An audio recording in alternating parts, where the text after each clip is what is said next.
योजना पुढे चालू ठेवायची का नाही?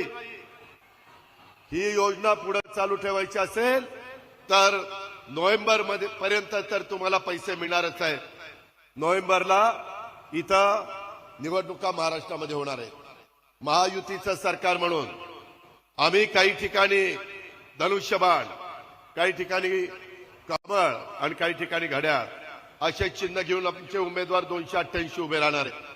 मी आपल्याला सांगू इच्छितो, या सभेच्या माध्यमातून महाराष्ट्राला सांगू इच्छितो, माझ्या मायमाऊलींनो, तुम्ही आम्हाला आशीर्वाद द्या, तुम्ही आम्हाला भरभक्कम पाठिंबा द्या. पुढे 5 वर्ष ही योजना अतिशय व्यवस्थितपणे चालवण्याचा शब्द मी आता राज्याच्या मुख्यमंत्री उपमुख्यमंत्र्यांच्या साक्षीने देतो. कोणी मायेचा लाल येऊ देत, ही योजना बंद पडून देणार नाही. फक्त तुम्ही आशीर्वाद द्या, तुम्ही पाठीशी उभे राहा, तुम्ही महायुतीला पुन्हा संधी द्या. शेवटी काम करणारी माणसं